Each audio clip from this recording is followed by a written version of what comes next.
예, 안녕하십니까. 지금부터 김종인 위원장님의 강연회를 시작하도록 하겠습니다.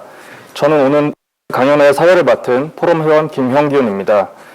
잠시 후 먼저 거버넌스 포럼 유영재 회장님의 인사 말씀을 듣고 곧바로 민주화를 위한 10년간의 여정이라는 주제로 약 50분 위원장님의 강연회를 듣도록 하겠습니다.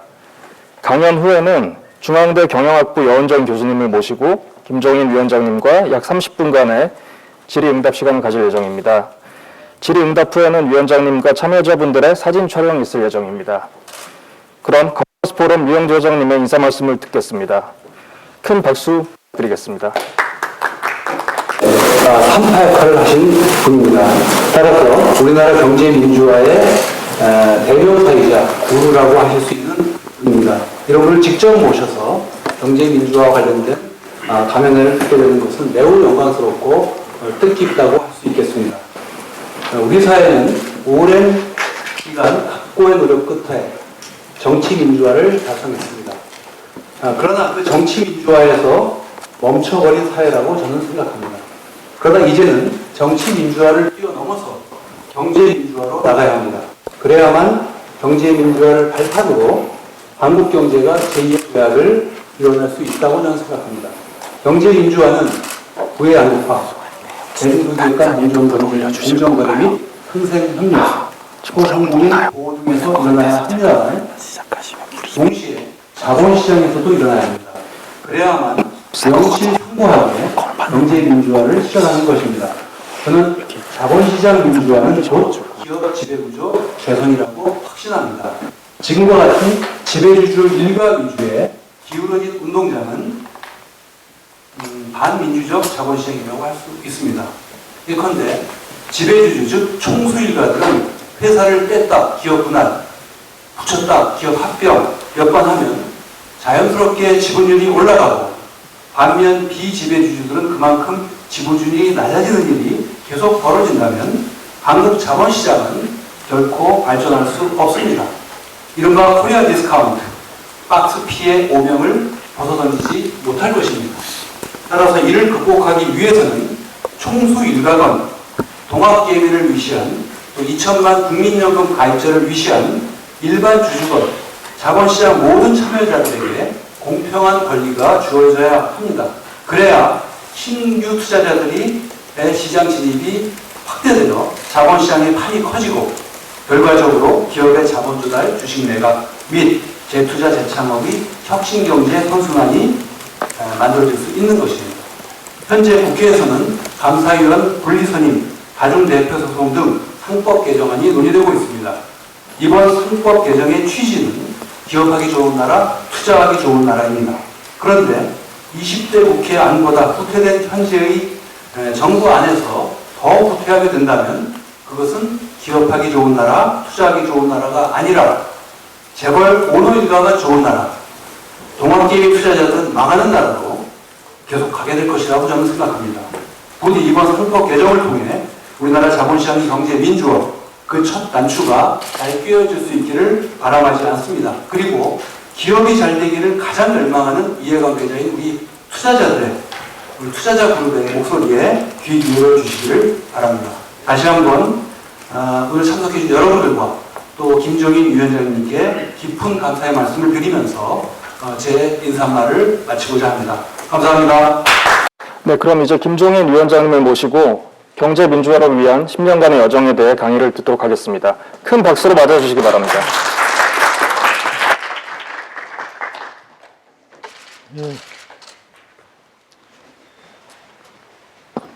안녕하십니까.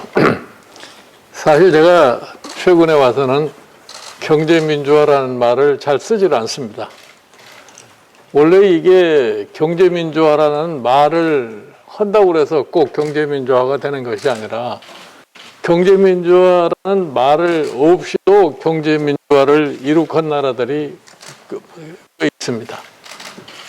제가 왜 그러면 경제민주화라는 말을 굳이 흔히들 우리나라에서 얘기할 때 남의 나라에는 경제민주화라고 하는 것이 말을 안 하는데 왜 우리나라에서 경제민주화라는 말을 갖다가 굳이 해야 되느냐. 제가 사실 1987년 개헌을 당시에 119조 2항의 경제민주화라는 말을 집어였을 때 제가 왜 그러면 그걸 하지 않을 수가 없었느냐 하는 그 배경을 잠깐 설명을 드립니다. 제가 저희 12대 국회에서 지금의 헌법을 87년 헌법을 갖다가 개정을 할 적에 제가 국회 헌법개정위원회 경제분과위원장을 맡았습니다. 그런데 경제분과위원장을 맡자마자 제일 큰 반응을 보낸 곳이 어디냐면은 우리나라 정경련이에요. 그 우리나라 정경련이 왜 내가 이 헌법 특유의 경제분과위원장이 되는 그런 민감한 반응을 갖다 보이는가? 그걸 여러 가지로 생각을 해봤어요. 이 사람들이 사실은 전 그런 이 경제이익단체가 좀 적극적인 헌법의 개정을 하는 데 있어서 헌법 개정을 위한 홍보위원회를 구성을 해가지고 헌법 개정에 영향을 미치려고 한다는 사실 자체가 굉장히 놀라운 게 아니냐 이렇게 생각을 한 겁니다. 사실 제가 1975년 이무렵부터 참 이 정부의 정책 자문을 하는 과정 속에서 느낀 게 뭐냐. 우리나라가 1960년대 돌아서부터 이 산업화를 촉진하는 과정 속에서 우리가 빨리 개발도상국을 극복하고 선진국을 또 쫓아잡았겠다고 하는 생각에서 부족한 자본을 갖다가 정부가 인위적으로 배정을 하다 보니까 오늘과 같은 사실 재벌 그룹이라는 것이 태동으로 거기 시작을 한 겁니다. 70년대 중반쯤 돼서 보니까 우리나라의 소위 정치 세력과 경제 세력의 역학관계라는 것이 어떻게 발전했느냐는 것이 보이는 겁니다. 흔히들 얘기를 해서 경제가 성장할 것 같으면은 자, 부가 늘어나고 생활이 향상되고 이렇게만 생각하는 분들이 많습니다만 경제가 성장하면 그 경제 성장 자체가 사회 전반적인 행태를 변화시키고 그 생태가 변화할 것 같으면 사람이 바꿀 수밖에 없습니다. 즉 60년대에 사는 사람이 70년대 사람의 살 적의 형태는 똑같습니다만 그 사람의 행동과 사고방식 자체가 변할 수밖에 없습니다.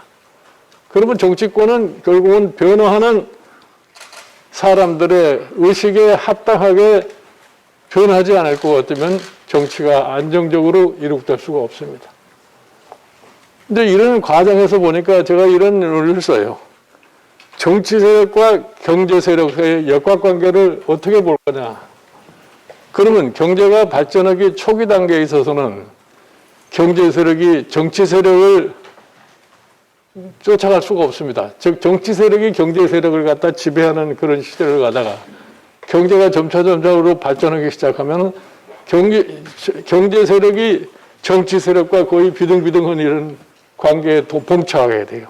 그리고 조금 시기가 지날 것 같으면은 경제 세력이 정치 세력을 압도하는 그런 상황을 맞이할 수밖에 없게 되었다는.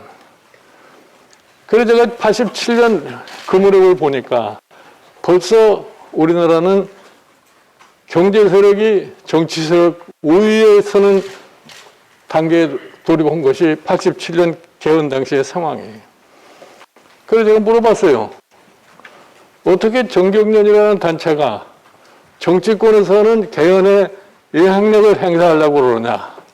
무엇을 하기 위해서 그러는 거냐? 그러더니 별로 거기에 대한 답변을 안 해요.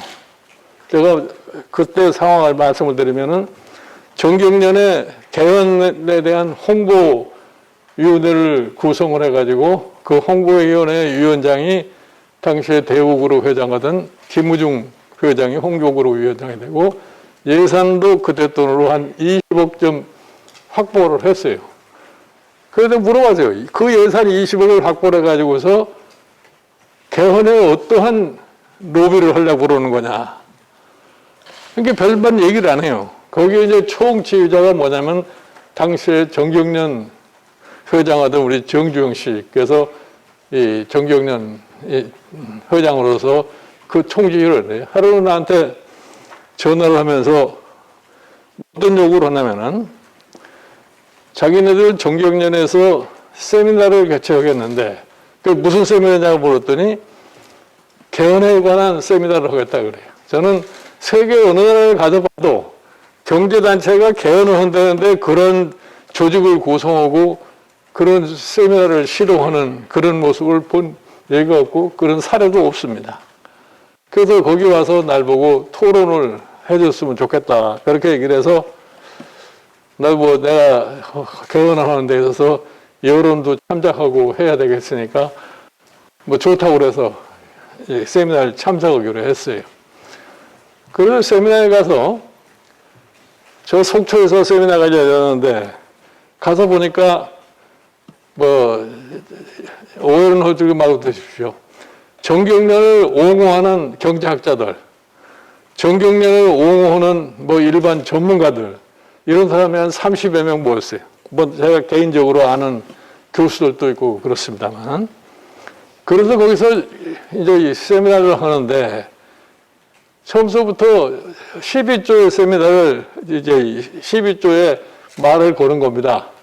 저보고, 저는 그때까지만 해도 그런 것에 대한 생각도 안 하고 있었는데, 그 세미나 좌장하시는 분이 나이가 잡수신 서울대학교 경제학과 교수님인데, 뜬금없이 무슨 얘기를 하냐면, 헌법에 이런 거를 갖다가 삽입할 필요가 있느냐. 그 얘기를 듣고 내가 깜짝 놀랐어요. 내가 그런 문제를 실질적으로 지금 시도를 하려고 있지도 않은데 왜 저런 얘기를 할까? 근데 사실 그 교수님하고 좀 논쟁을 한번 붙일까 하다가 연세도 많으시고 그래서 내가 참자 그러고서 그런 한 2시간 가까이 당시에 정경련 회장 앞에서 자본주의에 대한 논쟁을 벌였습니다. 그 자본주의 논쟁을 벌이면서 제가 하여튼 이 세계의 각국에서 진행되어 온 자본주의 발전 과정을 갖다가 유형을 여러 가지로 들고서 얘기를 했어요. 그래서 거기서 강조한 게 뭐냐. 자본주의 하면은 시장경제 하면은 기업가가 마음대로 할 수 있는 것이 시장경제라고 생각하는데 그런 착각은 좀 하지 않는 게 좋겠다 그랬어요. 시장경제가 오늘날 상당히 효율을 발휘하고 발전해오는 그 과정을 볼 것 같으면은 시장경제가 시장경제 원래 모형 그대로 발전한 나라는 성공하지 못했습니다. 그 시장경제가 어느 정도 수정을 하고 거기에 여러 가지 제약을 갖다가 헌 나라들 경제만이 오늘날의 선진국을 이루고 있고 발전한 나라들이라고 얘기를 하고 있어요. 그러니까 이 한참 논쟁을 하고 나서 세미나를 마쳤는데 세미나를 마치고서 같이 점심을 먹는데 당시에 정경련 회장이 날 보고 하는 소리가 뭐냐면 내가 당신을 상당히 오해를 했는데 오늘 얘기를 듣고 보니까 그 오해가 풀린다고 얘기를 해요. 그래서 내가 이 사람이 뭐를 오해했느냐 하는 것에 대해 물어보진 않았어요. 근데 아직도 그 사람이 날 뭘 때문에 뭘 오해했다고 그러는지 아직도 내가 그걸 정확하게 알지를 못하는데 결국은 내가 그래서 이런 얘기를 했어요.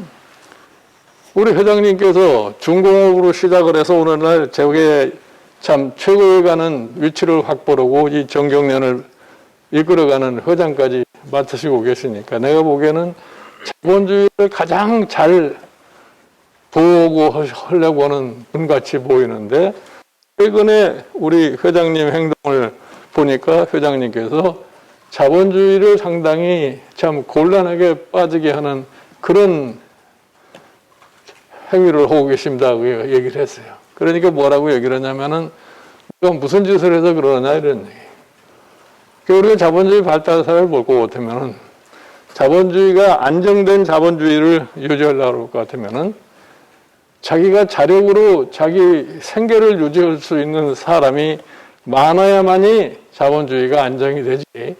자본주의 사회가 고용자, 피용자 이 사회로 양분이 될 것 같으면 그 사회가 절대 안정이 될 수가 없는데 지금 우리나라의 발전 단계에서 우리 구조가 그렇게 됐는지 모르겠습니다만 회장님께서 지금 이제 소매상까지 침투를 하고 있으니 우리 회장님께서 이 자본주의를 불안하게 하는 하나의 요인을 제공하고 있다 이런 얘기를 해요. 그러니까 내가 무슨 소매업을 하는 게 뭐가 있느냐 이런 얘기를 해요. 그래서 여기서요. 백화점에 진출하면 바로 그것이 소매업과 해서 백화점이 전부 커지기 시작하면은 저 작은 자본 가지고 먹고 살다가 하는 소매상들이 다 몰려갈 수밖에 없으니까 그걸 좀 회장님께서 모범적으로 안 하시는 게 어떻습니까? 하고 내가 질문을 했더니 답변이 뭐라고 그러냐면 이런 답변이에요. 나는 다른 재벌도 안 하면 나도 안 하지. 그것이 그분의 답변이었어요. 그래서 제가 더 이상 얘기를 하지 않고서 헤어져가지고 돌아와가지고 제가 이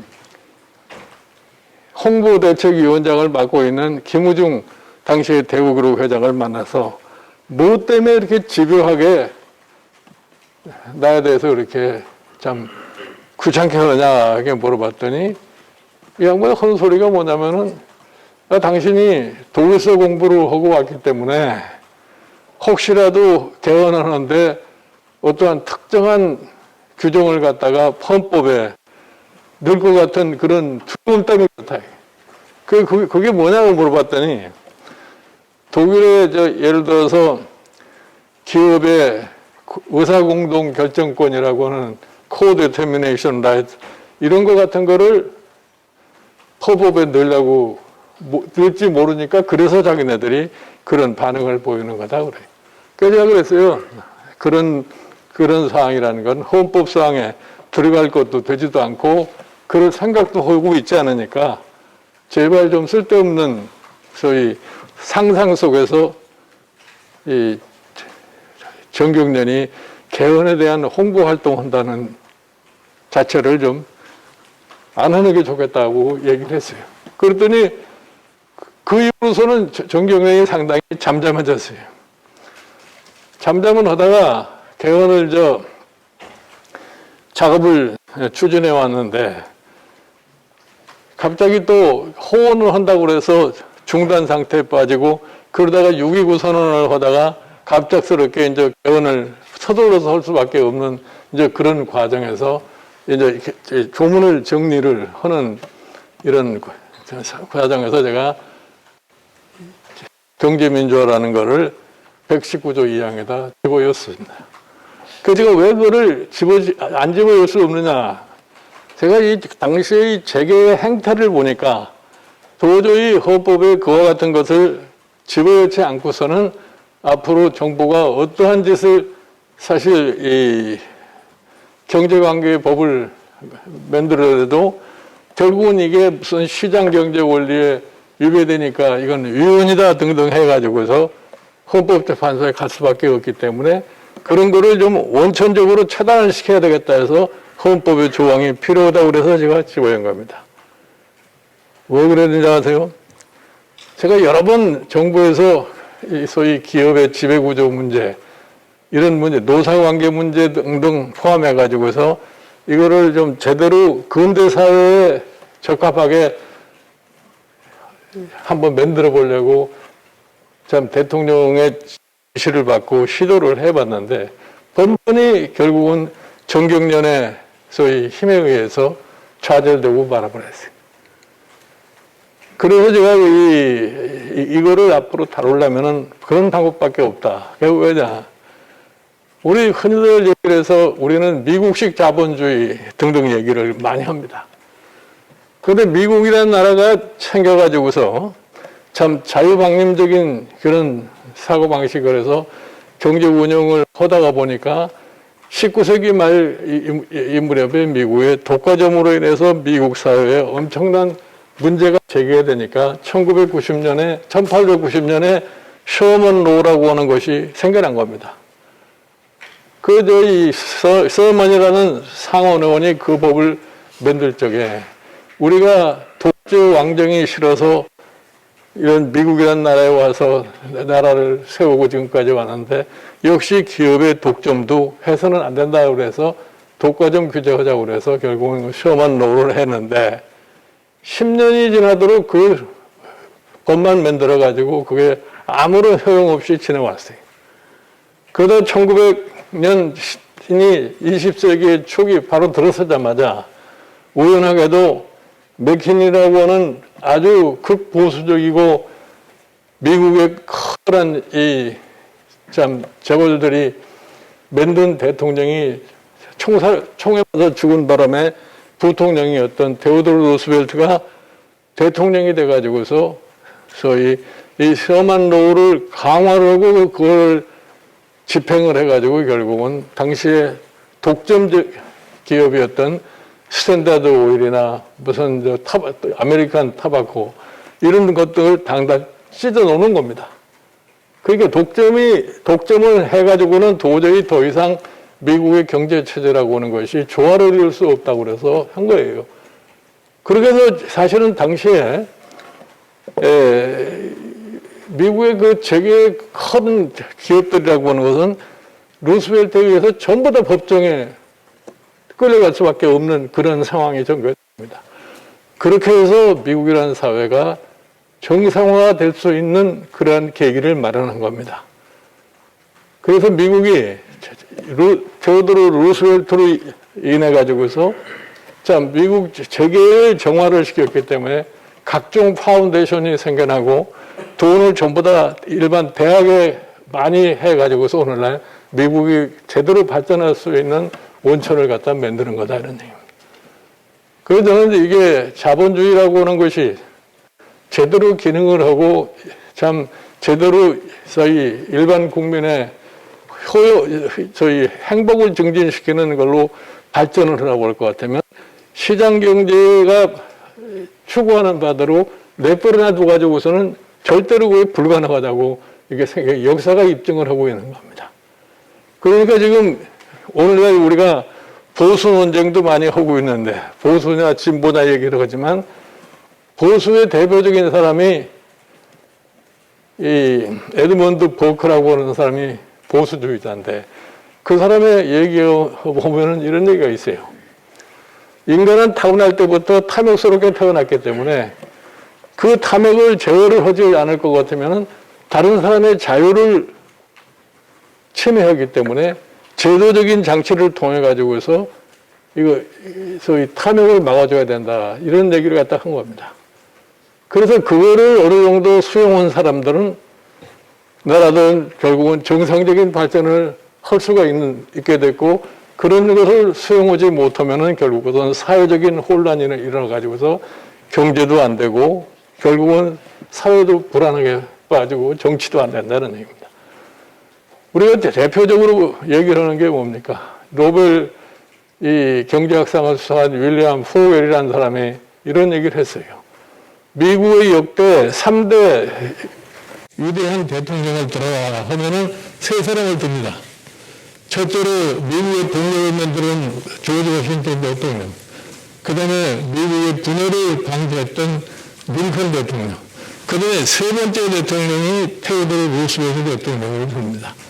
그 사람이 미국의 소위 말하는 자본주의가 안정될 수 있는 기반을 구축했다 해서 이제 이 테오도르 루스벨트인데 그 이후에 나타난 민주당의 대통령들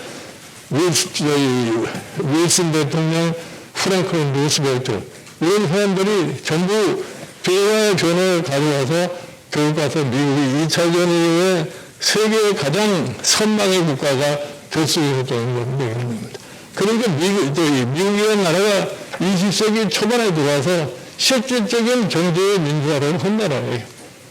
그래서 우리나라의 경제 민주화를 헌법에 집어넣으라고 했을 적에 당시 우리 대통령께서 누가 가서 그런 또 로비를 했는지 모르지만 최종의 안을 정할 적에 당신 그거 좀 빼라고 그러더라고. 그래서 내가 그거 못 뺀다고 그랬어요. 그 왜 못 빼라는 이유를 설명해야 할 거 아니에요?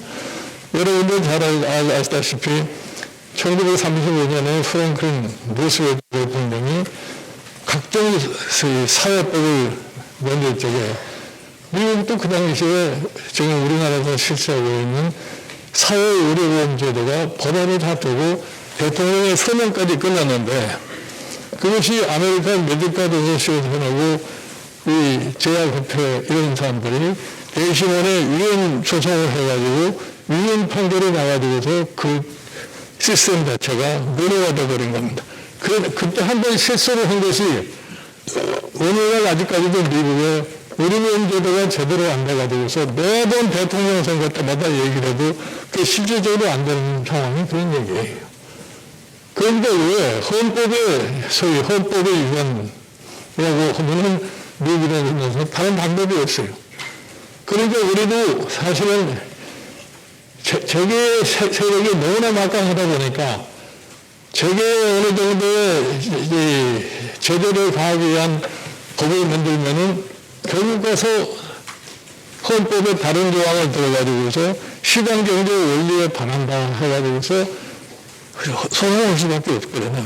그러기 때문에 이 조항은 절대로 뭐 때문에라고 했어요. 그랬더니 대통령도 납득을 했는데 알았어. 그러면 그렇게 허락을 해가지고 오늘날 우리 헌법 119조 위반에 아마 들어있는 겁니다. 그동안에도 여러 번 우리 체계가 여러 가지 문제를 경제관계법을 가지고서 헌법재판소에 제소를 해서 무효화시키려고 시도를 했지만 실질적으로 이 119조 2항이라는 이 경제민주화 조항 때문에 그게 소송이 성립이 되지 않아가지고서 헌법재판소가 상당히 편한 상황을 누리고 있는 게 사실입니다. 그러니까 우리가 지금 보면은 경제민주화라고 하는 것이 그러면 뭐를 하는 것이냐. 시장경제를 보완해주는 것이 경제민주화다라는 얘기입니다. 시장경제가 원리대로 하면은 강자만 남고 약자는 다 도태될 수밖에 없고 이거를 보완해주지 않을 것 같으면 결국은 사회적인 폭발이 이루어져 가지고서 시장경제 자체 운영이 안 되는 거다라는 얘기입니다. 그래서 지금 조금 전에 우리 유 회장께서 말씀하신 대로 기업에 있어서의 소위 의사결정을 그러면 어떻게 하게 만들어 들어가요? 저는 그렇게 생각해요. 우리나라는 어차피 후진국을 빨리 탈피하기 위해서 정부가 기획을 해서 우리나라의 재벌을 탄생하게 노리는데 탄생한 재벌을 어떻게 다른 방법으로 처리할 방법이 없어요. 그리고 시장 경제의 원리라는 것이 가만 놔두면 독과점으로 갈 수밖에 없는 거다는 얘기입니다. 그러나 이건 효율을 위해서 너무 걸 용의를 한다고 해도 그 내부에서 의사결정을 하는 과정은 좀 민주적으로 해야 되지 않겠느냐. 이렇게 해서 지배구조라고 하는 것을 어떻게 제도적으로 정착을 시켜주느냐에 따라서 기업이 방종을 하지 않도록 할 수가 있다는 얘기입니다. 그리고 사실은 지금 최근에 경제 3법을 가지고서 참 이러쿵저러쿵 얘기를 많이 하고 있고 과거에 내가 참 박근혜 대통령 후보 시절에 선거 공약으로다가 이 경제민주화에 관련된 여러 가지 의법안들을 갖다가 공약으로 내세웠습니다. 그런데 그런 공약이라는 것이 하나도 실천을 못하고 예를 들어서 이런 거 아니에요. 대통령이 공약을 하니까 대통령이 취임하자마자 당시의 법무부가 대통령 선거의 공약을 갖다가 현실화시키기 위해서 상법 개정안을 갖다가 만들었어요. 또 상법 개정안을 만들어서 국무회의에 제출을 했는데 내용을 누가 근본적으로 봤는지 안 봤는지 모르겠습니다만 그 전날 대통령이 재계를 만나고 난 다음에 그 다음에 국무회의에 와서 이 상법 개정안에 대한 무슨 독소조항이 있다는 내용하는 말 한마디 하니까 그 말 한마디로다가 상법 개정안이 철회가 되어버린 겁니다. 그 상법 개정안을 제가 2016년 지금 더불어민주당에 가서 비상대책위원장을 하면서 내가 그대로 제 이름으로다가 그 상법 개정안을 낸 점이 있어요. 그것도 안 되는 겁니다. 그것이 왜 안 되느냐. 그만큼 재계의 영향력이 정치권에 막강하다는 것을 의미한다는 얘기입니다. 그래서 최근에 이 경제 3법이라고 해서 지금 현 정부가 제출하고 있는 법안이 과연 그 모습 그대로 통과가 될 수 있을 것인지 그래서 굉장히 회의적인 생각을 갖고 있는 사람이. 사실 지난번 우리가 박근혜 대통령이 그 상법에 대한 약속을 할 적에는 기본적으로 이 사회에 대한 구조를 어떻게 할 거냐를 갖다가 생각을 했던 겁니다. 그 이 사회와 제대로 어떻게 민주적으로 질서를 운영을 하고 소액주주들이 거기에 이 사회에서 운영으로 자기네들의 권익을 배분할 수 있는 이런 체제를 같이 운영하느냐에 달려있는 겁니다. 저는 우리가 사실 최근에 와서 이 자본주의 사회가 참 위기에 봉착했다 이런 얘기를 하죠.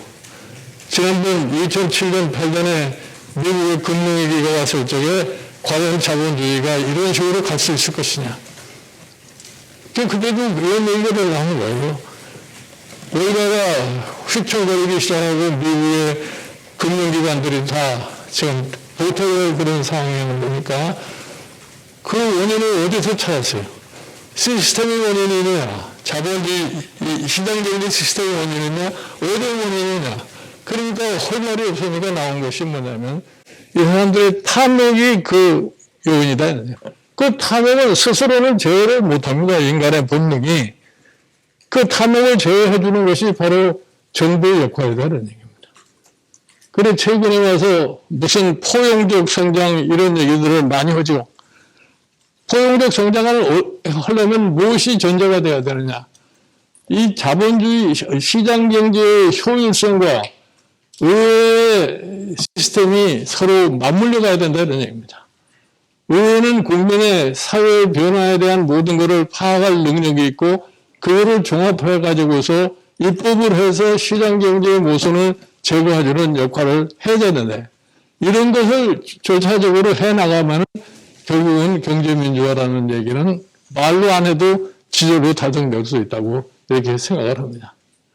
그 최근에 와서 우리가 한번 짚고 넘어갈 것이 뭐 있는데 우리나라에 솔직히 말씀드려서 경제학을 최근에 공부하신 분들은 거의가 다 70년대 말 80년대 초에 가서 소위 신자유주의라고 하는 경제 이론밖에 더 이상 다른 걸 보질 않는 사람들이에요. 그 신자유주의 경제 이론이라는 게 뭐냐? 모든 거를 시장에 맡기면은 다 된다는 식이에요. 그러니까 정치인들이라는 건 비교적 단순한 사람들이기 때문에 쉬운 거를 쉽게 받아들이지 어렵게 설명하는 거를 받아들이지 못합니다. 그런데 신자유주의라고 하는 말도 근원을 따져 이런 거예요.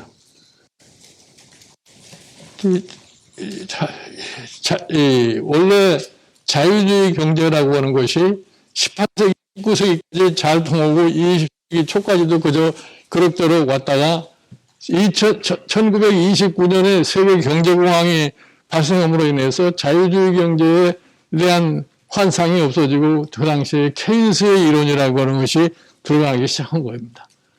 그러니까 1938년 이 무렵에 뉴욕타임스의 소위 언론인이었던 발토 리프만이 파리에서 콜로기움을 한번 열었어요. 거기에 참여한 사람들이 신자유주의의 뭐 대부처럼 되어 있는 폰 하이에크라는 사람이 중심돼 가지고 한 10여 명이 모여 가지고서 우리가 옛날에 자유주의 경제 체제를 갖다 살리려면은 어떻게 만들어야 되느냐.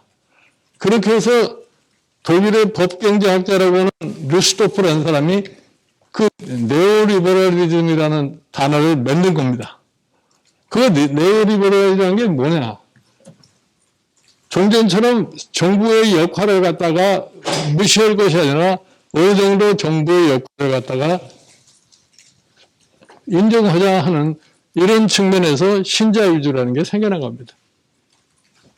그러다가 그것이 2차 대전이 끝나고 1947년도에 거기에 폰 하이에크와 밀턴 프리드만이 주동이 돼가지고 37명의 자유주의 경제학자들이 스위스 로잔이라는 데 모여서 다시 한번 신자유주의 클럽을 만든 거예요. 소위 몽페리안 소사이어티라는 것을 만들었는데 그때는 그것이 별로 그렇게 밖에 눈에 띄지 않은 겁니다. 자기네들끼리 그냥 한 거지 별로 그렇게 박강을 받지 못했는데 그것이 다시 살아난 것이 언제냐면은 1979년에 대처 수상의 등장과 1980년에 미국의 레건 대통령의 등장이 그래가지고 신자유주의라고 하는 논리를 가지고 했지만 그래서 작은 정부, 감세, 민영화 이것이 신자유주의 하는 사람들의 주축을 갖다가 이루고 있었는데 결국 가서 레간의 신자유주의가 오늘날 미국에 어떠한 영향을 미쳤느냐. 레간의 신자유주의로 인해 가지고 미국은 완전히 양극화 사회를 갖다가 만들어 놓은 거고 그다음에 대체의 영국의 하이에크의 자문을 받아서 만든 영국의 경제가 오늘날 소위 브렉시트를 하지 않으면 안 되는 그러한 결과를 갖다가 초래하게 된 겁니다. 결국 가서 경제의 기본을 튼튼하게 하는 것이 아니라 사회적으로 엄청난 균열을 초래한 것이 사실 문제예요. 그래서 제가 늘 이렇게 얘기를 합니다. 신자유주의를 2차 대전 이후에 제일 잘한 나라가 누구냐면 당시의 서독이에요. 서독만이 그 스위스 로단 내에서 체결한 신자유주의 이론을 그대로 자기네들의 경제 질서를 확립을 한 겁니다. 왜 제가 이런 말씀을 하냐면 시장 경제의 가장 중요한 게 뭐냐면 정부가 가격 메커니즘에 간섭하지 않는 거예요. 그래서 서독이라는 나라는 지금까지 가격 메커니즘에 대해서 무슨 가격을 통제하거나 이래본 적이 없습니다. 임금도 통제해 본 적이 없어요. 그러나 미국이나 영국이나 할 것 없이 모두가 다 임금 통제, 가격 통제 이걸 해봤지만 그렇게 효과가 오지 못한 겁니다. 그러니까 신자유주의라고 하는 걸 시장의 질서를 가장 효율적으로 활용을 하면서 제도적으로 사회에 불안이 터지지 않도록 해주자는 겁니다. 경제민주화 하자고 하면은 무슨 그것이 좌클릭이다. 저게 무슨 참 사회주의적인 것이 아니냐. 사회주의 국가에서는 그런 얘기는 하지도 않아요. 그러니까 우리가 이 제도적으로 시장 경제를 보호하고 정상적인 소위 체계가 이루어질 수 있도록 만들어주겠다 이런 얘기. 그리고 지금 와서 보면 착각하는 게 뭐냐. 기업과 오너를 구분을 못해요. 지금 경제 3법을 하자는 것은 기업을 보다 경쟁적이고 건전하게 발전시키기 위해서 필요하다는 것이지 이게 오너에 이용하는 반응수가 있습니다. 그러나 우리가 지금 소위 글로벌 사회에서 국제 경쟁을 갖다 하는 이런 마당에서 우리 기업이 보다 건전하고 건전한 기초에서 발전했다 하려고 할 것 같으면은 우리가 이제 기업이 보다 경쟁력을 갖고 탄탄하게 갈 수 있는 그러한 제도적 장치가 필요하다고 생각하는 겁니다. 그런데 지금도 얼핏 보면 그래요.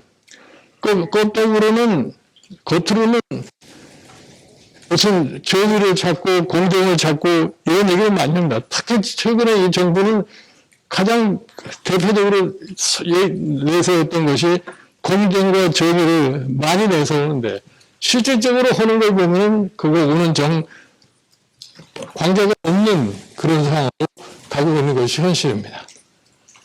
그래서 제가 이런 얘기를 제가 정치권에 있는 사람으로서 하면은 좀 어폐가 있을지 모르지만 이런 내용을 보면 우리 국민의힘이나 민주당이나 별 차이가 없어요.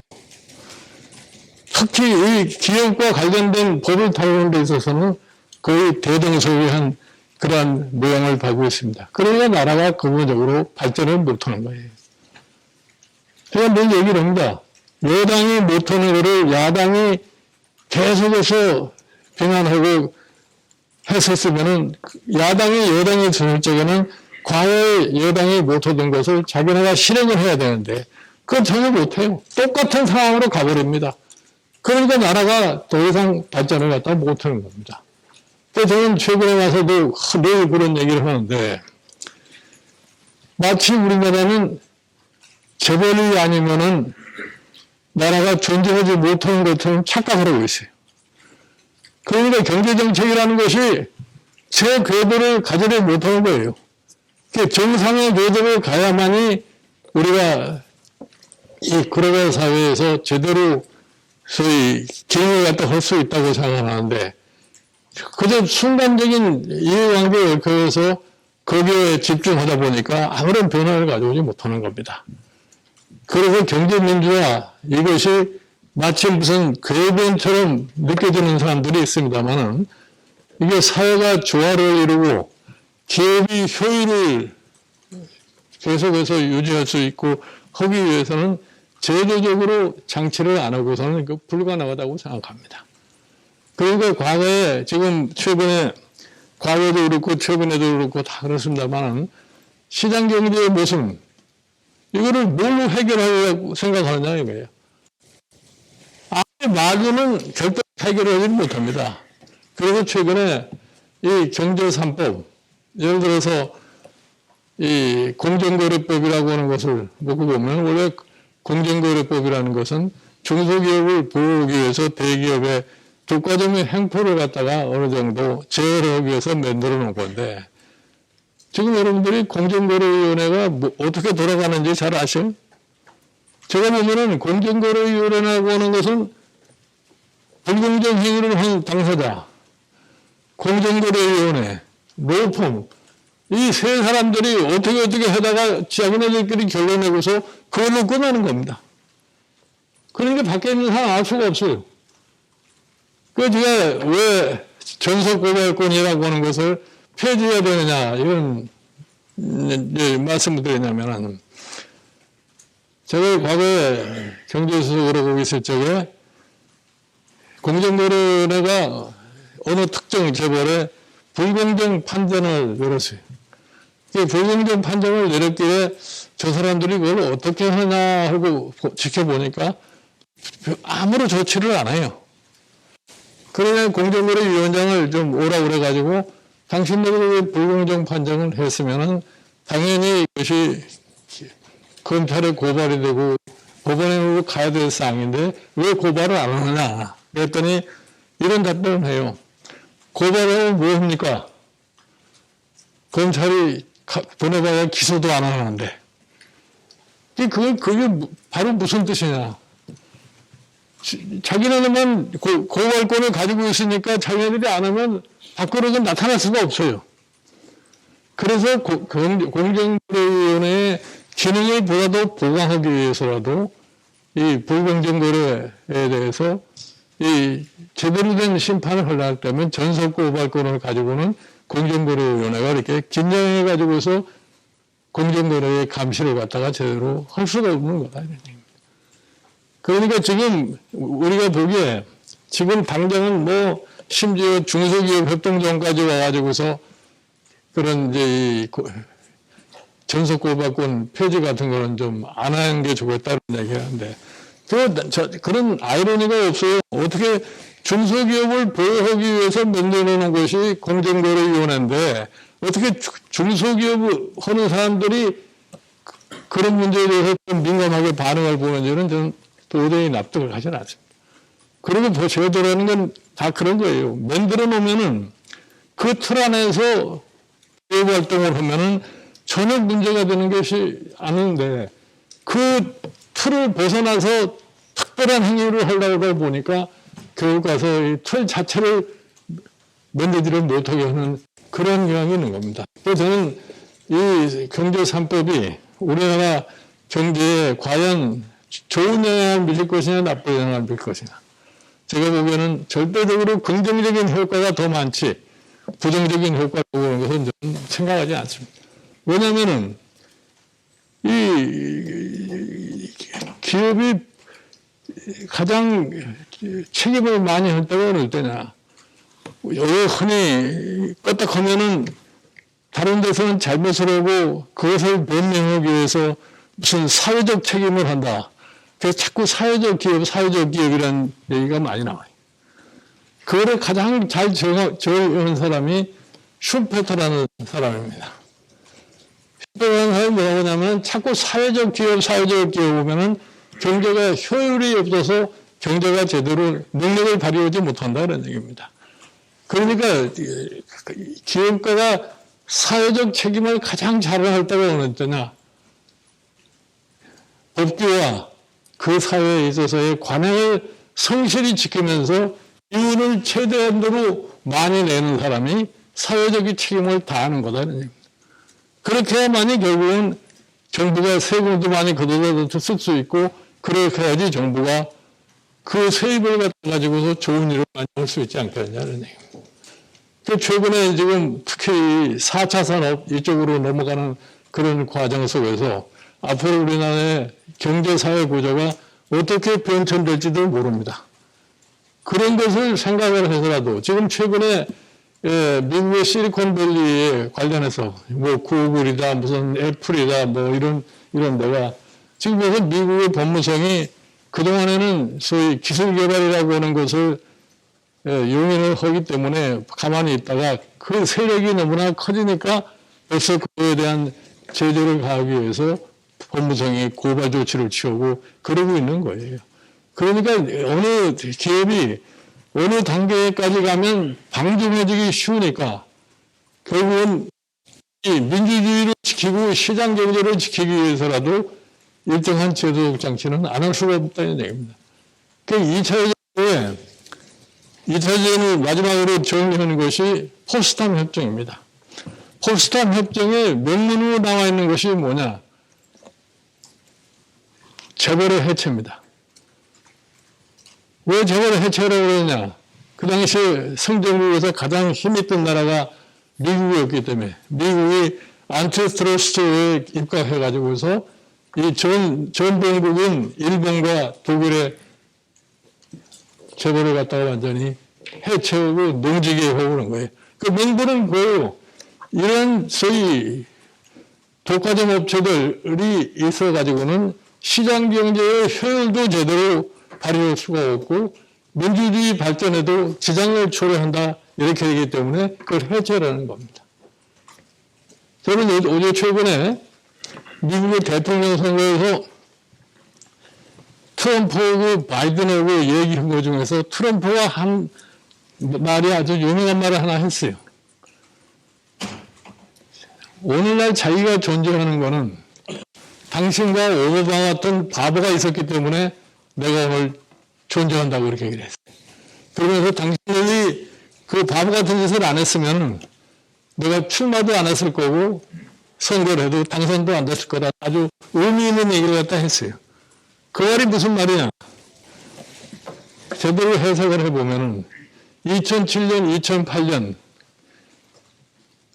국제금융위기가 발생했을 적에 미국의 금융기관들이 다들 파산 직전에 들어갔을 적에 미국 정부가 8천억 달러를 투입을 해가지고서 금융기관들을 다 구조를 해서 지금 그 금융기관들이 다 승승장구하고 있습니다. 그런데 금융위기로 인해서 아주 불행의 늪에 빠져 있는 일반 국민에 대해서는 아무 조치를 취하지 않은 것이 당시에 오바마 바이든 정부입니다. 그러니까 원래 소위 러스트벨트에 민주당을 찍던 이런 유권자들이 전부 다 트럼프로 들어가가지고서 결국 가서 트럼프가 대통령이 될 수 있었다는 그 얘기를 갖다가 트럼프가 이번 저희 TV 토론 과정에서 얘기를 한 겁니다. 그래서 저는 이렇게 생각을 해요. 이 한 국가가 정상적인 발전을 하려고 그럴 것 같으면은 좀 면밀하게 현 상황에 대한 정확한 진단을 하고 거기에 입각한 처방을 하지 않고서는 우리가 거대한 발전을 할 수 없다고 생각합니다. 전 최근에 와서 코로나 사태가 발생한 이래로 핑계거리가 하나 좋은 게 생겼어요. 이 코로나 사태 그렇지 않아도 경제적으로 어려운데 무슨 관계법을 만들어가지고 또 위축을 하려고 그러느냐. 제가 보기에는 내가 느끼기 그래요. 우리나라의 큰 재계의 힘을 가진 사람들은 그 법이 되든 안 되든 별로 관심도 없습니다. 그 사람들은 어떤 생각을 하는 사람들이냐.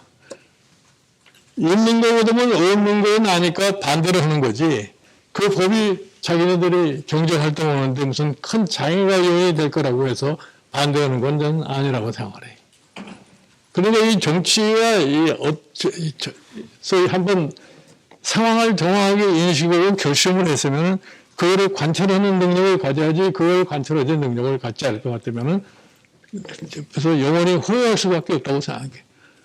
제가 국회에 한 5번째 국회의원을 해왔습니다만은 처음에 국회의원을 했을 때의 입법과정과 최근의 입법과정을 보면 현격한 차이가 있어요.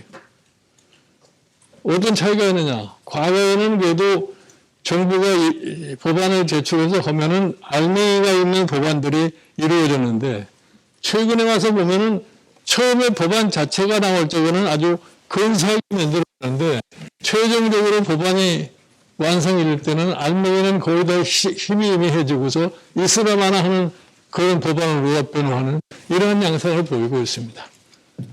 저는 이런 측면을 볼 적에 그러면 이게 언제 해결이 될 수 있겠느냐. 어느 교수의 말을 빌리면 이런 얘기를 해요. 그 사람이 그래도 세계적으로 유명한 경제학자인데 당신은 말은 항상 그렇게 하는데 왜 해결 방안을 안 내냐. 해결 방안이 나올 수가 없다 이런 얘기예요. 왜냐. 그냥 미국을 예를 들어서 얘기를 하는데 과거에는 미국의 의회가 민주당이건 공화당이건 중도적인 세력이 있어가지고 그 사람들이 협력을 해가지고서 문제 해결을 위한 제도적인 장치를 했는데 지금은 그게 안 된다고요. 왜 안 되느냐. 의회의 정치자금의 70%가 월가에서 흘러들어간다 이거예요. 그 사람들이 눈치를 보기 때문에 의회가 제 기능을 못한다 그러니 그것이 오늘날 미국 사회의 위기로 변모할 가능성이 있고 이것이 양극화가 엄청나게 심화가 될 수밖에 없는 그런 양상을 보여줘요. 그럼 이거 어떻게 해결하느냐. 국민의 의식이 바뀌어서 국민이 목소리가 커지면은 그때 가서 정치인들이 정신을 차지 않을까 이렇게 생각합니다. 그 말은 굉장히 무서운 얘기입니다. 정치적으로 해결이 못하는 것은 결국 가서 국민이 힘으로 해결할 수밖에 없다는 이런 소리니까 이거를 좀 제대로 귀담아 듣고 정치인들이 각성하지 않을 것 같으면 정치인들이 호의할 밖에 다른 방법이 없어요. 그래서 제가 이 경제민주화를 가지고서 87년 헌법에다가 경제민주화를 했는데 그 30년, 25년이 지난 12대 대통령 선거 때 처음으로 이거를 갖다가 제시를 해가지고서 그러다가 총선 대선을 다 이겼어요. 그런데도 그것을 실행을 안 하다 보니까 결국 그 정부가 무너져 버린 겁니다. 그런데 지금 현 정부도 마찬가지예요. 지난 대통령 선거 때 이 문제를 꼭 해결해야 되겠다 하고 내세운 게 뭡니까? 포용적 성장을 한다고 얘기를 하고 무슨 포용사회를 만든다고 얘기를 했는데 포용성장, 포용사회라고 하는 것이 아무런 제도적 장치를 안고서 지절로 만들어질 수는 없어요. 결국은 이 정치권이라고 하는 것은 국민에게 한번 약속을 하면 그거를 이행할 수 있는 그러한 능력을 갖다 과시해 줘야만이 국민이 믿고 따라가는데 그거를 모르니까 국민의 불신밖에 지금 다른 걸 기대할 수가 없는 겁니다. 그래서 저는 정치권에 대해서 좀 나 자신서부터 좀 정신을 차리고 좀 용기 있게 뭐를 추진해 나가야 돼. 이게 사실은 지금 우리가 참 우리 정치하는 집단도 그렇고 나라도 그렇고 굉장히 지금 위기 상황이라고 저는 생각을 해요. 더군다나 코로나 사태를 겪으면서 이 코로나 사태 이후에 앞으로 경제사회 구조가 적지 않이 변할 수밖에 없는데 그 변화에 갖다가 수용을 해서 스스로 변화하지 않으면은 우리에게는 기회가 오지를 않는다 이런 얘기입니다.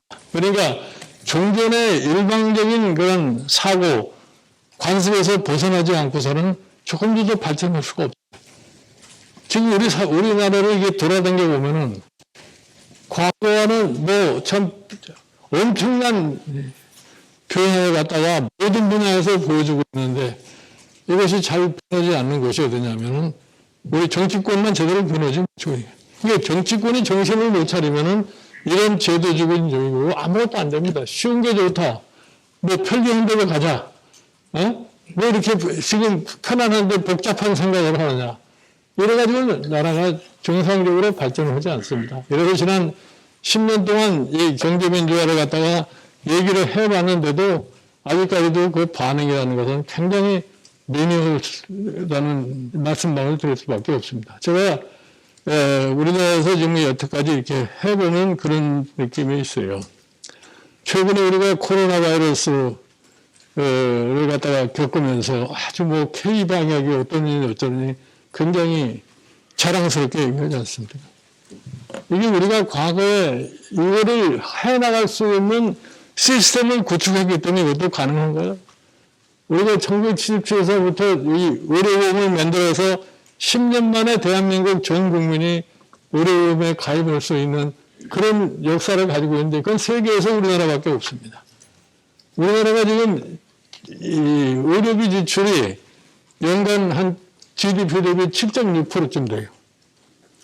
그런데 미국이 그 큰 경제에서 의료비 지출이 미국의 GDP의 17.6%를 지불합니다. 그러나 이번에 코로나 사태를 겪으면서 보면은 미국이 전 세계 인구의 4% 정도 차지하고 있는데 코로나 확진자 중에서 사망률이 20%입니다. 그러니까 어느 체제라는 게 그래요. 무슨 돈이 많고 경제가 규모가 크고 그렇다고 해서 되는 게 아니라. 그러니까 이런 사실 미국이 군사적으로도 세계에서 최고고 경제력으로도 최고 하지만 시스템을 제대로 작동을 못했기 때문에 이 바이러스에 지구만은 나라가 된 거 아니에요. 그래서 저는 우리가 미리미리서 제도적인 장치를 갖다가 하지 않고서는 우리 경제가 저는 이렇게 단순한 희망만 가지고 된다고 보진 않아요. 결국 가서 우리 사회가 조화를 이루고 모든 경제 주체가 같이 협력할 수 있는 그러한 시스템을 갖다 만들려면 결국은 경제민주화를 갖다 정상화 제대로 수행할 수밖에 없다고 생각해요. 그러니까 경제민주화라는 말을 하질 않아도 사회의 변화에 대해서 제대로 적용하는 제도적인 장치를 따라갈 것 같으면 경제민주화는 결과적으로 될 수밖에 없는 것이 현실이기 때문에 저는 이건 정치인의 각성이 가장 중요하다고 생각합니다만은 여러분들도 다 그런 점에 있어서 인식이 좀 가치를 해야만이 우리가 달성할 수 있지 않을까 생각합니다. 경제민주화하고 예를 들어서 재벌 문제하고 관련이 없어요. 지금 왜 경제민주화라고 하는 것은 단순히 기업에 있어서의 소위 조직문화, 기업에 있어서 예를 들어 지배구조 같은 거를 어떻게 제도적으로 만들어주느냐 하는 것이 경제민주화예요. 무슨 경제민주화하면 재벌 해체다, 무슨 재벌 개혁이다. 저는 여태까지 경제민주화는 강조를 했습니다만은 한 번도 제 입으로 재벌 해체라는 말을 해본 적이 없어요. 여러분들이 경제민주화라는 뜻이 뭐라고 하는 것을 좀 명정하게 인식을 하고 이게 우리나라 발전을 위해서 꼭 필요하다는 그런 인식을 갖다 같이 해주시기 바랍니다. 감사합니다. 강연 정말 잘 들었습니다. 네, 방금 소개받은 조은혜 여원장이고요. 제가 지금부터는 이제 여러분도 모두 이제 김종인 위원장님의 강연을 들으셨고, 여기에 대해서 아마 궁금한 점이 많이 있으실 것 같고, 아마 이따가는 이제 저희 지금 방송으로도 나가고 있기 때문에 유튜브로도 질문을 받는다고 알고 있는데요. 제가 미리 이제 김종인 위원장님은 워낙 이제 유명하시고 하셔서 경제민주화라는 말을 어떤 의미로 쓰셨을까 해서 여러 가지 이제 좀 책도 보고 조금 공부를 해봤는데요. 그러니까 제가 궁금한 점을 이제 몇 가지 여쭤보고, 그리고 미리 받은 또 이제 기자님의 질문도 있고 해서 이렇게 좀 여쭤보고, 저희가 다 같이 좀 배워서 정말 우리나라의 경제 민주화가 제대로 정착될 수 있는 그런 기회를 저희가 좀 마련하는 그런 자리가 됐으면 좋겠습니다. 네, 제가 궁금한 건 이제 일단은 우리나라가 지금 급격하게 이제 노령화가 진행되고요. 그 다음에 이제 저출산 이런 문제들이 좀 심각하다고 보여지고요. 그 다음에 이제 좀 기후 변화라든지 이런 문제가 예전보다는 이제 많이 심각해졌는데, 이래서 이제 세대 간의 갈등이라든지, 그 다음에 이제 예전과 달리 이제 국가 간에도 이런 문제로 인한 갈등이 좀 많이 부각되고 있는 그런 상황인 것 같은데요. 이제 위원장님이 생각하는 경제 민주화 원칙에 입각을 한다면은 이런 문제들에 대해서 어떤 방식으로 저희가 좀 접근을 하는 게 맞는 것인지 고견을 듣고자 합니다. 지금 사실은 뭐 노령화가 급격히 이루어지고 거기에다가 이제 이 저출산이라는 것이는 우리는 한국 사회에서 가장 큰 지금 과제 중에 하나인데, 모두가 다 별로 이렇게 관심을 기울이지는 않는 것 같아요. 그러니까 저출산 문제라고 하는 것을 기본적으로 해결을 하려고 그러면은 결국은 왜 저출산을 할 수밖에 없는 상황이 됐느냐라고 따져봐야 할 거네요. 그러면 지금 우리나라에서 저희 애를 기르는 것이 코스트가 너무 비싸다고 생각하니까 사실 출산을 안 하려고 그런 경향이 많아요. 뭐 흔히들 얘기해서 뭐 집 문제도 있고, 네. 그다음에 애들 교육 문제도 있고, 뭐 다 그런 거 아니겠어요? 근데 이제 그런 문제를 갖다가 포괄적으로 정부가 해결할 수 있는 능력을 보여주는데 그 능력이 없어요. 왜 이런 말씀을 하냐면은, 지금 뭐 저출산 문제뿐이 아니고 우리나라가 앞으로 이 4차 산업으로 넘어가는 과정에서도 무엇보다도 중요한 것은 교육 문제라고 이렇게 생각을 해요. 근데 지금 이 교육 문제라고 얘기를 할 때 교육을 받는 것이 이 교육의 양극화가 심화가 가지고 이게 결국 가서 이제 저소득계층이라는 사람들은 아주 이 교육의 기회가라고 하는 것이 그렇게 똑같이 주어지지 않는 거란 말이에요. 그러니까 출발 기회가 다 달라져 버려가지고 이 사회가 하여튼 양극화가 고착되는 상황이 계속될 수밖에 없는 이런 상황이 된 것입니다. 그러니까 이거를 정부가 과감하게 풀으려고 생각하고, 특히 정치권이 이 문제를 과감하게 풀으려고 생각을 하는데, 흔히 얘기해서 뭐 보수다 진보다 이런 논쟁만 했지 거기에 별 차이가 없어요. 그러니까 사실은 우리가 이 진보라고 소위 얘기를 하면은 결국은 평등을 갖다가 가장 주 가치로 생각을 할 텐데, 평등의 가치가 제일 쉽게 실현될 수 있는 것이 교육의 평등에서 출발해야 되는데, 그런 것에 대한 별로 관심을 보이지 않으니까 문제가 해결되지 않는 거죠. 그러니까 사실은 이 경제 민주화를 갖다가 이런데 막 접속을 시켜서 설명한다는 게 쉽지가 않은 일인데, 사회 전반이 소위 정치적으로 민주화되고 경제적으로 민주화가 돼야만이 그런 문제도 자연적으로 해결될 수 있는 그런 여건이 형성되지 않을까 이렇게 생각합니다. 지금 보면은 우리나라에 지금 이 사교육 문제라고 하는 것이 아주 보통 문제가 아닌 거예요. 네? 이 사교육 시장이 너무나 발전을 해가지고서 웬만한 소위 중산층 이하의 자녀라고 하는 것은 사교육 시장에 접근도 할 수 없는 그런 것이 형편이에요. 그러면 그거를 어떻게 해결해야 할 거냐. 이건 정부가 좀, 정치권이 용단을 내리지 않으면 이건 해결할 문제가 되지 않아요. 거기다 최근에 와가지고서 이제 환경 문제까지 등장하게 되고, 이게 문제가 한꺼번에 다 쏟아지는 거예요. 앞으로 우리가 한국 사회로 생각을 할 적에 우선 환경 문제를 해결하지 않고는 경제적으로도 적지 않은 고통을 받을 수밖에 없게 되어 있는데, 그럼 환경 문제를 뭘 어떻게 해결할 거냐. 그러니까 지금 이 정부가 발표하는 걸 보면은 뭐 2050년이 되면 탄소 제로, 이렇게 탄소 제로라고 얘기를 하는데 탄소 제로를 어떻게 달성할 거냐. 탄소 제로를 하기 위해서 가장 중요한 요인이 에너지 정책을 어떻게 가져갈 거냐가 가장 중요한 거 아니겠어요? 근데 에너지 정책에서 지금 가장 큰 포션을 차지할 수밖에 없고 최근에 와서 세계적인 영향으로 보는 소위 원자력이라고 하는 것을 우리는 배경을 해버리고 났으니까 그럼 과연 우리가 핵 발전을 갖다가 포기하면서 재생에너지니 이런 걸 가지고서 앞으로 에너지 수요를 갖다가 충당할 능력이 있느냐? 그런 거에 대한 전반적인 게 더 있지가 않아요. 그러니까 지금 보면은 우리가 지금 우리 사회가 당면하고 있는 여러 가지 요인 중에서 제가 보기에는 가장 시급히 해결할 수도 없지만 시급히 해결해야 할 사항이 뭐냐면 저는 저출산 문제라고 이렇게 생각을 해요. 근데 저출산 문제가 결부되는 여러 가지 조건들이 아주 최악의 상황에 놓여 있기 때문에, 예?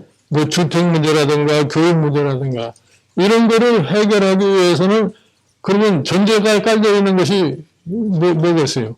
자원이 어디서 확보가 되느냐 그런 문제 아니겠어요? 그 자원을 확보를 하려면은 그러면 우리 한국 경제가 앞으로 어떤 식으로 가야만이 그 자원 확보라는 것이 가능할 수 있고 그것이 원활하게 하기 위해서는 우리가 우리 경제 시스템 자체를 갖다가 어떻게 활용할 거냐고 생각해야 되는데 그런 측면을 생각을 해서라도 제가 보기에는 모든 사람이 그래도 동일한 기회를 갖고 자기 역량을 발휘할 수 있는 여건을 만들어줘야 되는데 이것이 부가 한쪽으로만 집중이 되고 그 사람들이 모든 힘을 행사할 수 있는 여건이 지속되면 나는 불가 나가고 생각해요. 잘 알겠습니다. 네, 다음 질문은 경제민주화는 이제 거대 담론으로 볼 수가 있고 이제 그렇다면은 뭐 이거를 아까 말씀을 하셨지만 재벌하고 중소기업의 어떤 상생 문제냐 아니면 이해관계자 자본주의 뭐 또는 소득의 불평등을 개선하는 문제, 사회 안전망 강화 등 이제 여러 가지로 해석이 될 수 있는 것 같고요. 이제 또한 우리나라에서 최근에 이제 뭐 재벌 총수에 대한 그 과도한 경영권 집중이라는 거는 우리가 아무리 이 미국식 주주자본주의라는 것을 받아들이고 그 관점에서 봐도 이거는 좀 이제 과한 부분이 있는 것 같고요. 그럼 이제 결국 경제민주화라는 것이 이제 어찌 보면 경제 발전하고 성장이라는 그 부분을 뺀 나머지 긍정적인 경제 가치를 다 지칭할 수 있는 것 같은데요. 여기서 이제 한 가지 좀 궁금한 게 이해관계자 자본주의다라고 한다면은 이제 저희가 뭐 여러 가지, 그러니까 주주의 또 당연히 이해관계자가 되고 뭐 종업원이라든지 이제 뭐 이제 언론이니 뭐 지역사회니 그다음에 이제 뭐 부품을 조달하는 뭐 중소기업이라든지 이런 게 다 들어갈 텐데 이런 이해관계자들을 어떻게 이제 우선순위를 좀 매길 수가 있고 이 사람들이 그럼 어느 정도의 지분을 가지고 경영권에 참여를 하고 이거에 대해서 어떻게 배분을 할지 이런 부분이 굉장히 궁금한 사항이고요. 또 하나 이제 위원장님이 이제 독일에서 공부를 하셨기 때문에 이제 독일은 보면 이제 노조의 추천을 받아서 노조의 추천을 받은 이사가 이제 이사회에서 활동을 하도록 되어 있는 그런 경우들을 많은데 이런 게 이제 그러면 우리의 뭐 경제 민주화와 기업 가치 제고에 바람직하다고 보시는지. 제가 단적으로 표현을 해서 사실은 이 경제 민주화를 지금 가장 발전시키고 있는 나라들이 스칸디나비아 나라하고 그다음에 독일인데 독일의 사실은 의사공동 결정권이라고 하는 그 소위 말하는 코디터미네이션 라이트라는 게 그게 독일의 특이한 사항이 아니에요. 그게 왜 도입이 되게 됐냐면은 2차 대전 이후에 승전국이 독일의 큰 큰 기업들이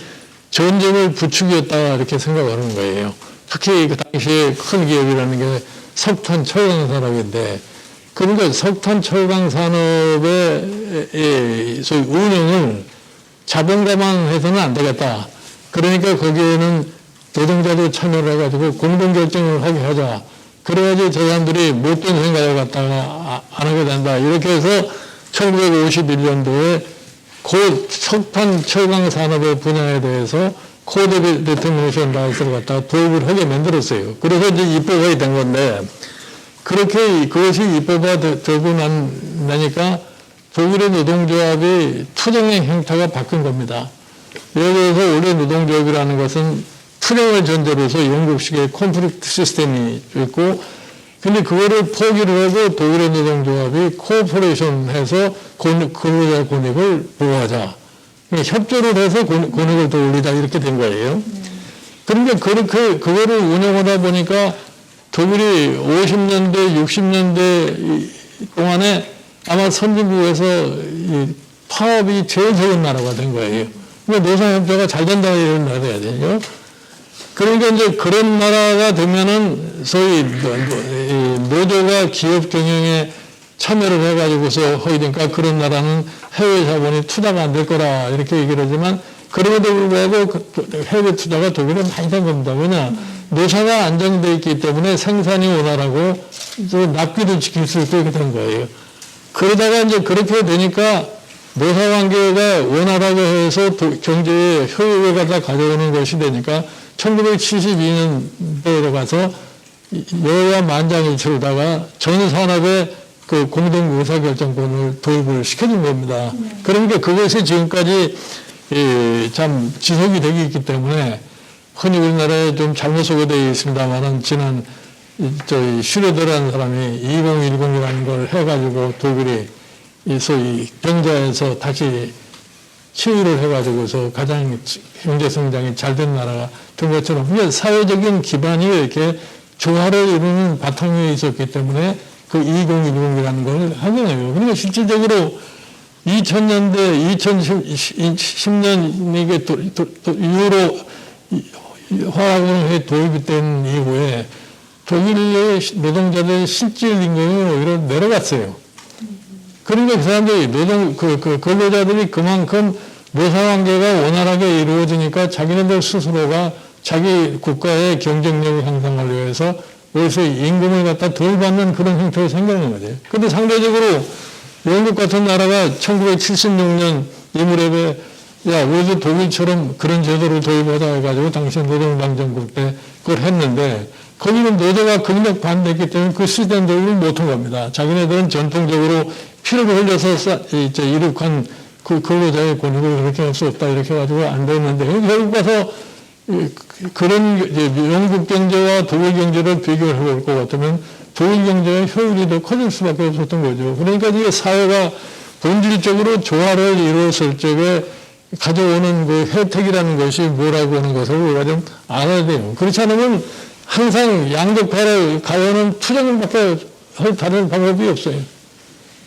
그래서 제가 이제 아까도 잠깐 말씀을 드렸습니다만은 우리가 이 시장 경제의 특성상 어느 정도 이 집중 현상이라는 것은 우리가 피할 수 없는 거 아니에요.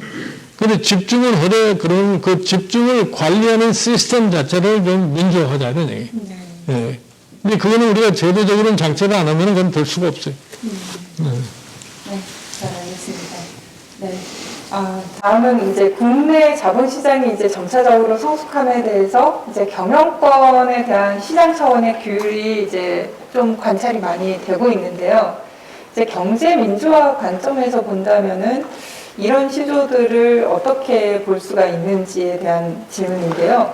요거하고 이제 최근에 그 대한항공이 아시아나 항공을 인수하기로 결정을 했는데, 잘 아시겠지만, 고 산업은행이 이제 8천억 원이라는 돈을 지주회사인 이제 한진칼에 투입해서 이제 진행이 되는데요.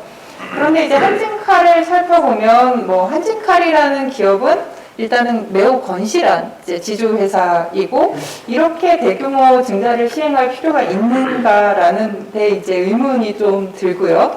그다음에 이제 그 대한항공과 재벌의 일가에서 보면 이 회사 자체가 지금 경영권 분쟁이라는 그런 이슈가 있는데 산업은행이 이제 이번에 이 대규모 지분 투자를 인해서 그 반대쪽에 있는 그 연합을 지분을 가뿐히 이제 넘어가는 그런 이제 상황이 생기는데 그렇다면 이제 특정인이라는 또 볼 수 있는 재벌 일가에게 이제 국가의 세금으로 경영권이라는 이 큰 사익을 제공한다는 이런 비판이 있을 수가 있는데 이거에 대해서 혹시 어떻게 생각을 하시는지 여쭙고 싶습니다. 저는 사실은 그 정부가 불실기업에 대해서 저런 식으로 개입하는 것은 근본적으로 옳지 않다고 생각을 해요. 근데 이제 원체 이제 이 회사의 규모가 거기에 종사하는 인원이 많다가 보니까 뭐 고용 문제도 있고 들어가서 어쩔 수 없이 그 개입을 하는데 그 개입을 하더라도 기본 원칙이 확실하게 정해져 가지고 하는 건데 마치 어느 특정 소위 원화를 갖다가 옆에서 정부가 도와주는 식으로 그런 모습이 보이기 때문에 지금 이러고 저러고 말이 많다고 생각하는데 지금 우리나라의 과거에 보면은 불시기업 정리, 특히 또 지난번에 우리가 IMF 사태를 겪으면서 구조조정하는 과정에서 그때도 사실은 구조조정을 너무나 성급하게 하다가 보니까 소위 재벌의 구조를 더 고착화시키고 양극화 현상을 더 심화시킨 거라는 얘기예요. 이번 이제 코로나 사태로 인해 가지고서 이런 항공산업 분야 같은 데가 이제 저렇게 문제가 발생하게 되니까 또 과거와 같은 그 방식을 그대로 적용하는 거예요. 그러니까 지금 우리가 근본적으로 사실은 이 회사에 대한 이 정부의 자세 자체가 편의한 대로 가려고 하다 보니까 그런 거죠. 편리하게 해결하다 보니까 저렇게 그냥 산업은행이, 이 산업은행이라는 데가 지금 저게 우리나라 은행으로서 특수은행이 돼가지고서 또 이제 손해가 나면 정부가 자동적으로 그걸 갖다가 손해를 메꿔주는 그런 거기 때문에 별로 이렇게 크게 그 문제에 대해서 생각을 안 하고서 하는 그런 경향들이 있는데 제가 보기에는 아세아나 항공사라는 것이 뭐 코로나라고 문제로 해서 발생한 문제가 아니에요. 그 전에 이미 발생한 문제인데 그 전에 제대로 해결을 했었을 것 같으면 지금까지 이런 상황이 오지 않았는데 지금 이제 코로나 핑계를 대고서 이걸 적당히 넘어가려고 하니까 지금 여러 가지 문제를 마치 노정하고 있지 않느냐 이렇게 생각을 하는 겁니다. 네. 그런데 제가 그래 다시만요. 예를 들어서 이 칼의 지배구조 자체를 갖다가 어떻게 우리가 제대로 만들어주느냐 하는 것이 그것도 중요한 것 같아요. 그리고 뭐 원화가 자기 맘대로 그냥 편의대로 하다가 보니까 여기다 경영이 저렇게 됐다고 나는 생각해요. 네. 말씀 감사합니다. 여기까지는 이제 제가 준비한 질문이고요. 이제 사전에 받은 질문을 여쭙도록 하겠습니다. 시사저널 2의 이준영 기자님께서 해주신 질문입니다. 정부 개정안의 3% 룰 감사위원 분리선임과 대주주 의결권 3% 제한에 대해서 재계의 의견대로 수정이 필요하다고 보시는지. 삼성? 3% 룰에 대해서. 네? 3% 룰, 감사위원. 3, 4분기 이후에? 아니, 정부 개정, 지금 경제 3법 있습니까? 거기서 감사위원을 분리해서 대주주 의결권을 3%로 제한하자는 그 안에. 그게 사실은 저희 감사위원회를 분리를 안 하려고 법 조정할 필요도 없어. 사실 중요한 건 뭐냐면은 이 사회를 어떻게 구성하느냐가 더 중요한 건데 사실은 지난번 박근혜 정권 상법 개정안에는 소액주주 중에서 한 사람을 사회이사를 추천할 수 있도록 그렇게 했는데 그것도 이번에는 빠졌어요. 지금 여기 보면은 굉장히 이제 완화를 갖다 해준 건데 거기에 뭐또 이거 분리 자체를 갖다가 반대할 것 같으면 법 제정할 필요도 없는 거예요. 네. 그하고 또 연관되는 질문이니까 제가 같이 여쭙도록 하겠습니다. 집중투표제 의무 도입과 징벌적 손해배상제 추진에 대한 계획은 있는지요? 그리고 사등 의결권 도입에 대한 입장은 어떠신지요? 그러니까 뭐 집중투표제라고 하는 것도 전부가 다 사실은 소액주주에 대한 보호를 위해서 생각했던 거고, 그 다음에 뭐 소소송제라고 하는 것도 물건을 잘못 만들어가지고 소비자에게 손해를 끼치는 그런 현상이 생겨날 수밖에 없겠는데, 사실은 이제 최근에 와서 법으로 그걸 하자고 하니까 지금 또 반대 의견이 많이 나는데, 네. 작년에 예를 들어서 BMW나 뭐 폭스바겐 같은데 BMW 화재나고 폭스바겐 디젤게이트 여기에 대해서 우리는 그 제도가 없으니까 소비자가 보호를 하고 못 받았잖아요. 네네. 미국 같은 데는 그런 제도가 있으니까 소비자가 보호를 받고 네. 그때는 우리도 왜 그런 제도가 없느냐 하는 소리가 많았는데 최근에 와서 이제 우리가 법으로 우리나라 기업이 그런 문제가 발생했을 적에 집단 소송을 받게 될 수 있다 하는 거니까 지금 또 반대 여론이 생겨나는 겁니다. 그러니까 지금 보면은 그래서 기업이 정상적인 기업 경영을 해가지고서 참 철저하게 품질 관리 같은 등등 할 것 같으면 그런 거에 대해서 별로 이렇게 걱정을 안 해도 되는데 지금 우리가 그러니까 상당히 모순된 사고 속에서 살지 않나 이렇게 봐요. 네. 잘 들었습니다. 네, 그러면 뭐 플로어에서 질문을 받도록 하겠습니다. 성함과 소속 말씀 주시고 질문을 안녕하세요. 저는 CLS증권 리서치 본부장 맡고 있는 최명환이라고 합니다. 그 강의 정말 잘 들었고요. 그 경제민주화 대표님이 말씀하시는 내용이 뭐 박근혜 정권 때 나왔던 얘기인데 하나도 안 이루어졌고 그리고 사실 이번 정권에도 되게 기대가 많이 있었는데 그것도 지금 안 이루어지고 있기 때문에 사실 지금 양당 지지를 못 받고 있는 상황이라고 보여지거든요. 근데 이거에 대한 돌파구가 있으십니까? 근데 사실은 지난 2012년 대선 때는 두 당이 다 경제민주화 가지고 경쟁을 했던 거예요, 그때. 예. 근데 결국 가서, 말들은 그렇듯하게 이제 표를 앞에 놓고 하니까 뭐 경제민주화가 표를 끄는데 효력이 있다고 생각하니까 그냥 형식적으로 많이 얘기를 하다가 결국 가서 지금 세월이 흐르고 보니까 그거에 대한 참다운 의미를 파악을 못하기 때문에 오늘날 이러고 있는 겁니다. 예. 대부분 경제민주화를 갖다가 뭐 특이한 용어로 생각하시면 안 돼요. 지금 사실은 우리가 이 시장 경제의 모순을 어떻게 제도적으로 보완을 해주느냐는 이런 측면에서 경제민주화를 생각하면 될 겁니다.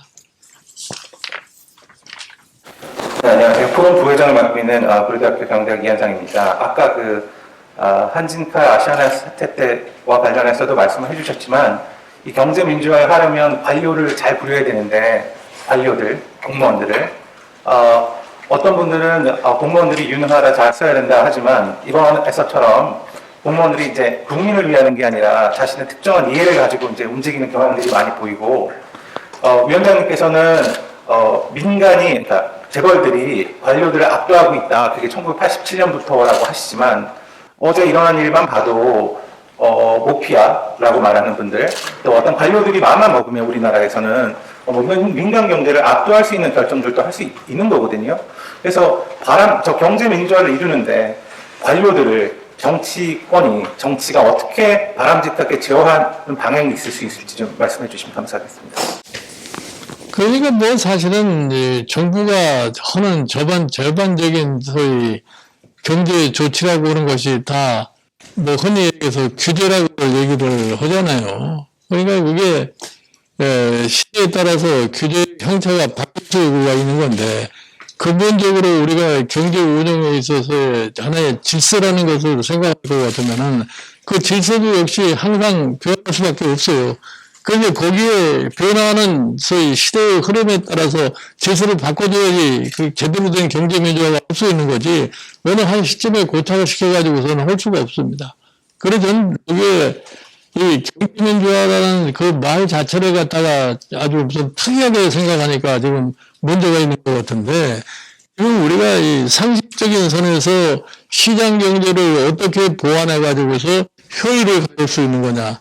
그러니까 지금 이게 어느 한 시점에 고착되어 있는 것이 아니라 계속해서 변할 수밖에 없지 않나 이렇게 보는 거죠. 예, 국민의당의 정준규입니다. 말씀 잘 들었고요.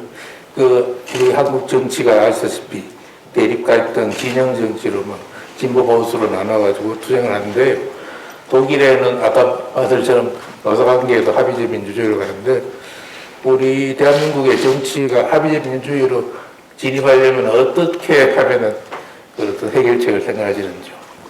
제가 아직 질문이 뭔지 잘 이해를 못하겠는데, 제가 다시 설명드리면요. 지금 이제 우리나라 정치가 너무 양분돼 있고 이제 서로 대립하고 있는데 독일처럼 좀 합의적인 민주주의로 가려면은 어떻게 해야 하는지에 대해서 여쭙고 있습니다. 네. 그거는 우리나라의 지금 이 권력구조 체제화에서는 건 불가능하다고 생각합니다. 지금 독일이라는 나라는 그게 어떻게 보면은 2차 대전에 패해가지고 그게 하나의 운이 좋은 나라라고 저는 생각하는데, 연합군 성전국에서 다시는 히틀러 같은 그런 독재자가 탄생하지 못하기 위해서 한 사람이 권력을 장악하는 제도를 갖다가 그냥 불가능하게 만들어준 겁니다. 그러니까 독일은 처음부터 지금까지 연립정부를 수립하지 않으면 정부가 형성이 될 수가 없어요. 그러니까 항상 서로 화합해가지고서 갈 수밖에 없고, 그러니까 정책의 연속성이라는 것이 계속 있을 수밖에 없게 된 거죠. 그래서 저는 개인적으로 우리나라도 이제 이 문제를 극복하려면은 결국은 권력 구조를 바꾸지 않고서는 저는 불가능하다고 생각합니다. 그러니까 지금 생각하시는 것처럼 우리나라에 지금까지 성한 전직 대통령이 한 분도 안 계시잖아요. 결국 그런 비교를 갖다가 지금까지 우리가 체험을 하고, 지금 현 정부도 제가 보기에 지난 5년 동안은 별반 이룩한 게 아무것도 없어요. 예? 그럼 이 정권이 끝나고 난다면 과연 어떤 현상이 생겨날 것인가를 한번 우리가 상상을 해볼 것 같으면은, 시급한 것이 뭐냐면 우리가 정쟁을 떠나서 한국의 장래를 위해서 권력 구조를 어떻게 합리적으로 개선해서 서로 화합할 수 있는 정치를 할 수 있겠는가 하는 그런 기반을 만들어준 것이 지금 시급한 과제가 아닌가 이렇게 생각합니다. 그럼 화분만 더 갖고 마무리하도록 하겠습니다. 네. 일자리 받으시는데 죄송합니다. 제가 경제민주화를 생각을 하면서 모든 경제주체들이 참여해서 경제민주화를 이루어야 된다고 생각을 하는데, 오늘 논의된 거를 보면 주체로서 재벌이나 대기업, 많은 노동자들은 있는 것 같습니다. 근데 실질적으로 국민의 대다수를 차지하는 소상공인, 자영업자들, 이런 분들이 과연 경제민주화에 어떻게 동참할 것인지에 대한 그런 것들에 대한 부분에 대해서 시스템을 만들어주는 것, 이런 것들에 대한 위원장님의 고견을 듣고 싶습니다. 그래서 그런 것들이 이루어져야 경제 민주화가 이루어지지 않을까 이렇게 생각을 합니다. 저는 서대문구 소상공인의 김봉수라고 합니다. 이상입니다. 그리고 뭐 경제민주화를 이렇게 광범위하게 해석을 하면은 사실은 모든 사람이 경제적으로 이렇게 크게 핍박을 받지 않고 살 수 있는 경제 여건을 만드는 거라고 생각을 해요. 그러니까 지금 뭐 최근에 코로나 사태로 인해서 가장 심각한 고통을 받는 사람들이 뭐 소상공인, 자영업자 이런 사람들이니까 이 사람들에 대한 어떻게 보호를 어떻게 해줘야 할 거냐 하는 그거는 정부 차원에서 해결할 문제라고 생각합니다. 네. 오늘 바쁘신 일정에도 이렇게 경제민주화의 10년 여정이라는 강연과 또 질의응답까지 응해 주셔서 굉장히 감사드립니다. 또 경제민주화라는 게 뭐 거대 담론이 아니라 우리에게 친근한 시장 경제를 보완해서 국민의 삶의 질을 높이고 경제의 효율성을 높여서 궁극적으로 양극화 문제를 해결하는 필수적인 원칙이라고 생각합니다. 이 자리를 통해서 경제민주화가 더욱더 발전하는 그런 자리가 됐으면 좋겠습니다. 오늘 강연에 수고해주신 위원장님께 네. 감사드립니다. 고맙습니다.